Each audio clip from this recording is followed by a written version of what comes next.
At the airport said your ticket was cancelled. Later Mom wrote, "Have a nice New Year's Eve, loser."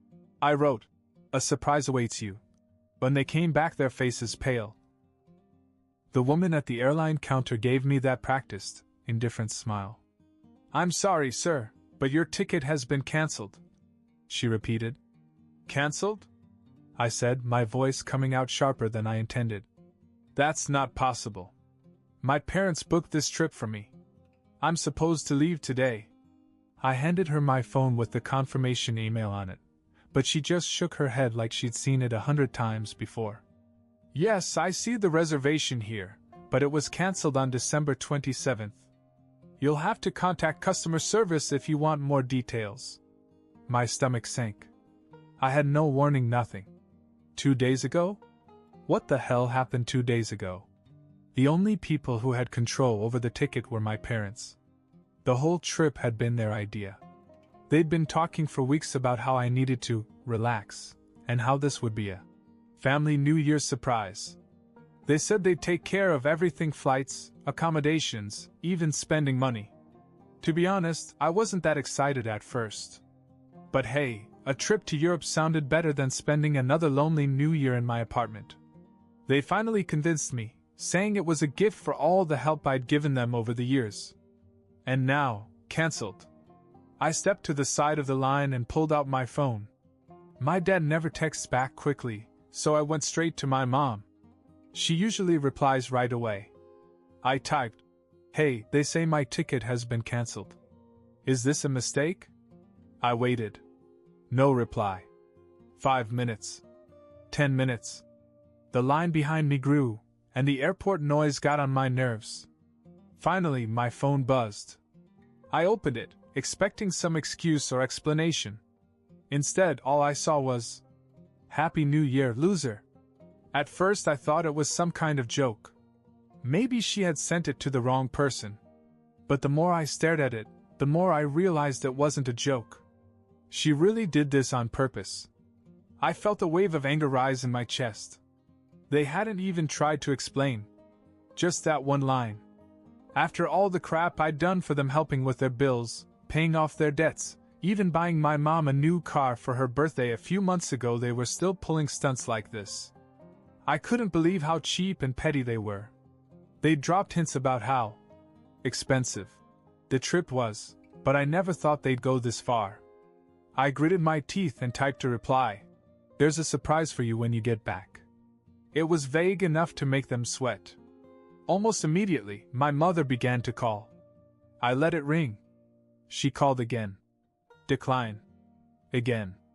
Decline. I didn't give her the satisfaction of an explanation. I tossed my phone in my pocket and walked out of the airport. I didn't know exactly what I was going to do, but one thing was clear: I was done being their safety net. They thought they could play me? Fine. I was going to hit them where it hurt. Over the next 10 days, I came up with a plan that would make them regret it for a long time. Over the next few days, my parents continued to blow up my phone. I ignored every call and text. My mom tried to guilt me with messages like, "We were just kidding, and come on, it's no big deal. Don't ruin New Year's for everyone." Yeah, right. I didn't fall for it. Meanwhile, I spent those days plotting. The first step came to me as soon as I got home. The car I'd given my mom for her birthday? The one she'd been bragging about like it was her greatest accomplishment? Yeah, it didn't stay hers for long. I still had the title in my name, so I arranged to sell it. I quickly found a buyer, a guy willing to pay cash. I knew the look on her face when she found out would be priceless. But I wasn't done. There was also the joint savings account we shared. It was supposed to be for emergencies, but in reality, my parents had been using it like their personal slush fund. Since I was the main contributor, I had no problem draining every cent from it. Once the money was safely in my account, I sent one last text. "Happy New Year, losers." Then I blocked them. By New Year's Eve, I was feeling pretty good. I stayed in, cracked open a beer, and watched some movies. I knew my parents were probably fuming overseas. Good. Let them stew. I wasn't going to let them ruin my night. But the best part? I wasn't alone anymore. My aunt and uncle texted me out of the blue to wish me a happy new year. They asked if I was okay because they hadn't heard from me in a while. I guess my parents told them some story about me being sick and unable to travel. I almost laughed out loud. I told them the truth, how my ticket had been cancelled and how my parents had basically abandoned me at the airport.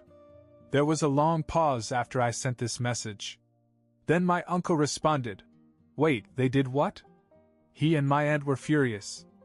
Apparently they had planned to meet us in Europe, but didn't know the full situation. They'd assumed I was sick, as my parents had said. Now they were furious, and they weren't the only ones. My cousins got involved too, sending me messages like, "WTF dude," and "That's cold." They were all on my side now, which gave me an idea. When my parents got back, they weren't going to get the warm welcome they expected. My parents must have finally figured out that I wasn't going to answer, because the calls and texts stopped after New Year's. I could almost imagine them enjoying their vacation, thinking everything would be back to normal when they got home. Little did they know, I had a welcome home surprise planned for them. The day they flew back, I got a message from my cousin Melissa. "Hey, they just landed. Are you ready for the showdown?" I smiled. Oh, I was ready. That afternoon, my parents showed up at my apartment. They didn't come alone. My dad brought my sister, my uncle, my aunt, and a few cousins. I guess they thought bringing the whole family would make things easier. Big mistake. The doorbell rang, and when I opened the door, I could see it on their faces, pale, stressed, and exhausted. My mother was the first to speak. "John, look, can we just talk?" "Sure," I said casually, stepping aside. "Come on in." Everyone filed into my living room. My dad looked around nervously, like he knew something was wrong but couldn't figure out what. My mom tried to play it cool. "We really didn't mean for this to happen. It was just, a little joke that went too far." "A joke?" I repeated. "Canceling my ticket to Europe was a joke?"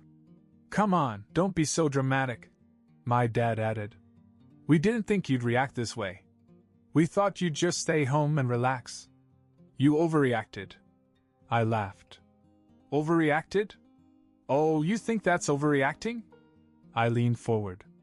"Okay, then I guess you won't mind the little joke I played on you." They froze. My mother's eyes narrowed. "What do you mean?" I couldn't help myself. I started with the car. "Remember that new car I bought you for your birthday? The one you kept showing off to all your friends? Well, I sold it last week. I hope you didn't leave anything important in it." My mom's jaw dropped. "You what?" "But that's not all," I continued. "You know that joint savings account we had? The one you kept dipping into?" I emptied it. Every last dollar. There was a dead silence. My dad looked like he was about to explode, and my mom's face went from pale to bright red in an instant. Before they could scream, my uncle jumped in. "Wait, hold on. You canceled his ticket on purpose? You told us he was sick." "Yes," I said, turning to my uncle. "They lied to you too. I wasn't sick. I was stranded at the airport." The room erupted. My cousins, aunt, and uncle all began to attack my parents. Melissa muttered something like, "This is so messed up," while my uncle shook his head in disbelief. My mom tried to defend herself by saying it was a misunderstanding, but no one was buying it. Even my sister tried to chime in with her squeaky voice, but no one paid attention. She's barely 5 feet tall, and she always tries to butt in like a referee. But not today. "Enough!" I finally shouted. The room fell silent. I stared at my parents and dropped the last bomb. "I'm done helping you with the mortgage. You can handle it on your own from now on." Now they really lost it. My dad started screaming about how ungrateful I was, how they'd done so much for me, blah blah blah. But nobody in the room was on their side anymore. My uncle even jumped in and said, "You brought this on yourself. That's not how you treat your son." It was chaos. The argument went on for another 15 minutes until I finally had enough and told everyone to leave. My parents stormed out, but my aunt, uncle, and cousins stayed behind to calm me down. Listen, my uncle said after the dust settled, I have an idea. Why don't we go on vacation together? Somewhere warm. My treat. Let's make this right. I hesitated for a second, but Melissa grinned and said, Come on, you deserve it. Let's get past this drama. And so I agreed to go to Hawaii. We made the arrangements quickly, and here's the kicker: we pulled the same trick on my parents. My uncle booked a trip for them, but arranged for their flight to leave from a city 5 hours away. When they called me 2 weeks later to complain about how everything went wrong, I just sent them one last message. Have a nice trip home, losers. Then I blocked them. I thought that was the end of it. We went to Hawaii and had a great time.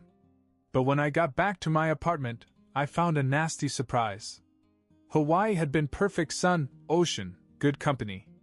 I could finally breathe after all the family drama. I was actually in a good mood as I walked up to my apartment building, until I saw the car. I stopped in my tracks and stared at the wreckage in disbelief. The windshield and all the windows were shattered. The tires were slashed. But the spray paint hit me the hardest. You shouldn't have moved our property. Bright red letters scrawled across the side of the car like some kind of twisted warning. This wasn't some random act of vandalism. It was personal. I knew exactly who had done it.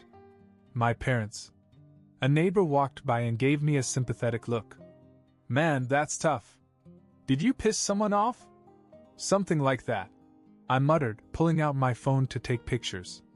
Once I had everything documented, I called the police. An officer showed up within an hour, asked the usual questions, and filed a report. When he asked if I had any suspects, I didn't hold back. Yes, I do. My parents. The officer raised an eyebrow, but wrote it down. Any reason why they would do that? Long story, I said, not wanting to get into it right now. I had plenty of evidence, and I wasn't going to let them get away with it. The next thing I did was call my lawyer, who jumped right on board. We filed for vandalism and property damage. It wasn't just about the car, it was about sending a message. If they wanted to escalate it, I was ready. A few days later, I got a call from the officer investigating the case. We interviewed your parents, he said. They claim they had nothing to do with this. In fact, they say it was your sister who vandalized the car. That took me by surprise. My sister? That was out of the question. Are you serious? I asked. They're really charging her? Yes, the officer confirmed. They say she acted out because of a family dispute. We're looking into it. I knew what this was. My parents were trying to use my sister as a scapegoat. She was only 19, and while she could be a pain sometimes, there was no way she would do something like this. I told the officer that, and he promised to keep digging. Sure enough, my sister was furious when she found out. She texted me that night.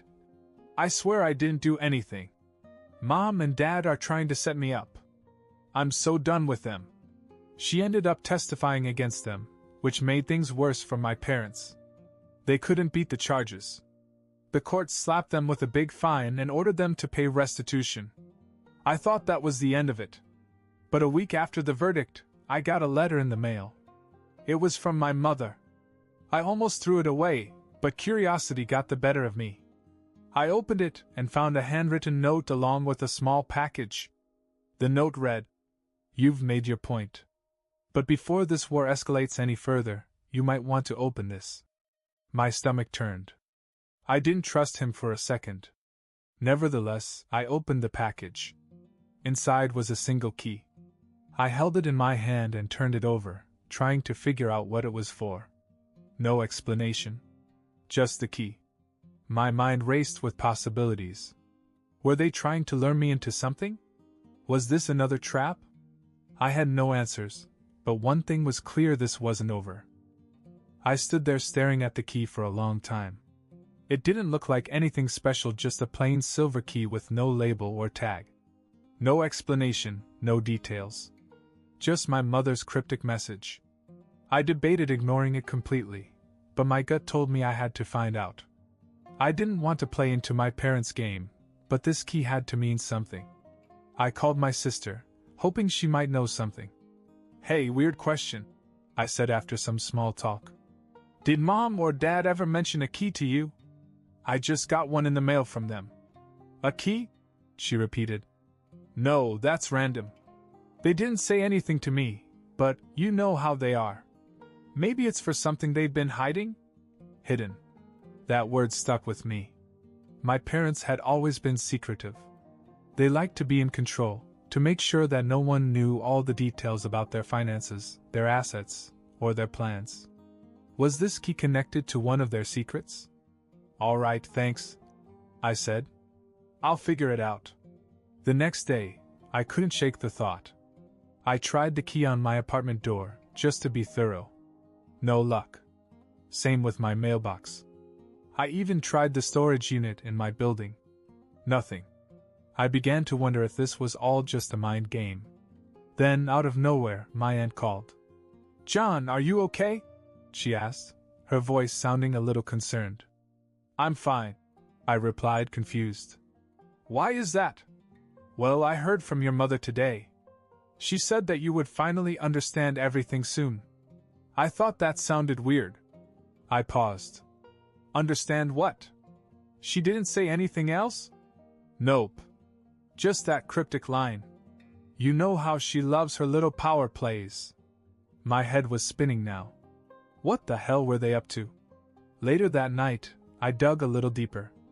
I remembered that my parents owned an old storage unit across town. They rented it when I was a kid. I hadn't thought about it in years, but I wondered, could this be it? It was worth a try. The next morning I drove over to the warehouse. The place looked run down, almost abandoned, but it was still open for business. I gave the manager the name on the account, and after showing him my ID, he let me in. Row after row of rusty metal doors stretched out in front of me. I finally found the unit my parents had rented, unit number 312. I took a deep breath, slid the key into the lock, and turned it. It fit perfectly. The door creaked open, revealing a dark, cluttered room filled with boxes and dusty furniture. I stepped inside, coughing as I disturbed the stale air. For a few minutes I saw nothing out of the ordinary. Just old junk, an old couch, a broken coffee table, random boxes labeled Christmas, and tax papers. But then, near the back of the unit, I noticed something strange. There was a large, locked metal box. It didn't match anything else in the storage unit. I tried the key again, and to my surprise it worked. The chest opened, revealing stacks of files, photos, and most importantly, a small safe box. I flipped through the files. They were filled with documents, financial records, property deeds, and even legal papers. Some of them mentioned accounts and assets I'd never heard of. My parents had been hiding money and property for years. There was more cash in the safe than I'd ever seen in one place. I sat there for a long time processing it all. My parents had always claimed that they were struggling financially, that they were constantly borrowing from me, but that had been a lie. They weren't broke. They were hoarding wealth behind everyone's back, using me and my sister as their personal bank whenever it suited them. This wasn't just about the money anymore. This was a whole new level of betrayal. I took pictures of everything and locked the storage unit back up. When I got home, I texted my mom one last time. "I found it." Her reply came within minutes. "We need to talk." But I wasn't in the mood to talk this time. This wasn't just about revenge anymore. I now had leverage and I was going to use it. The money hit my account that night, every penny they had borrowed from me over the years, plus a little extra. It was almost as if they thought paying me off would magically erase everything that had happened. But money wasn't really what this was about anymore. I sat on my couch staring at my phone as message after message came in from my mom. She was trying to negotiate, trying to explain. My dad had gone silent, probably thinking that silence was his best strategy. The truth was, I didn't care about her explanations anymore. I had the answers I needed. They'd been hiding assets, lying, and using me for years. I didn't need to hear any more excuses. The last message I read from my mother said, You don't know the whole story. Family is complicated. We were protecting all of us. One day you'll understand. Understand? Protect us? I laughed bitterly. This was their justification? Taking advantage of her own children under the guise of family responsibility? Later, my sister called. I heard about everything, she said, sounding exhausted. Yeah. It's been a ride, I said, rubbing my face. Mom's freaking out, she continued. She keeps saying that you're trying to destroy the family legacy or some such nonsense. But honestly, I don't blame you. I would have snapped too. You're not wrong. I sighed. I'm done with them, Katie. Forever. I'll keep in touch with you, but them? I'm out. No more talking, no more helping, no more being their safety net. If they want to dig themselves out of their mess, they're on their own. I understand, she said quietly. I'll probably take a step back too. You've been using me for years. I'm tired of it. I want to live my own life without their drama hanging over me. We talked for a while after that about her plans, her school, how she wanted to move out of state and finally stop relying on their support. It was one of the best conversations we'd had in years. For once, there was no guilt, no manipulation, no tension between us. We were just two siblings trying to figure out how to heal from all the damage our parents had done. After we hung up, I sat in the silence of my apartment and let it all sink in. I thought back to all the times they'd guilt me, all the times they'd claimed to be struggling while secretly hoarding money. I remembered standing at the airport, humiliated and stranded because they had cancelled my ticket as some twisted joke. They thought they'd always be in control. But now that illusion was gone. I wasn't afraid of them anymore. A few days later, I received a final message from my mother. We are still your parents. Family is forever. You'll come around eventually. I stared at it for a long time before I blocked her number. Then I went into my contacts and blocked my dad as well. I deleted every old message thread from them, every reminder of their manipulation. For the first time in years, I felt free. From then on, I kept my distance. My sister and I stayed close, and over time our relationship grew stronger. We checked in often, made plans to visit, and talked about everything from work to life goals. Without our parents pulling strings behind the scenes, we could finally be honest with each other. As for my parents, I didn't hear from them directly again. Occasionally, relatives would bring up rumors how my parents complained that I abandoned them or how I was ungrateful. After all they'd supposedly done for me, I let them talk. I didn't feel the need to defend myself anymore. The funny thing is, I used to think that cutting ties with them would feel like losing something. But it didn't. It felt like freedom. I wasn't carrying their burden anymore. I wasn't their pawn or their ATM. I was finally living on my own terms.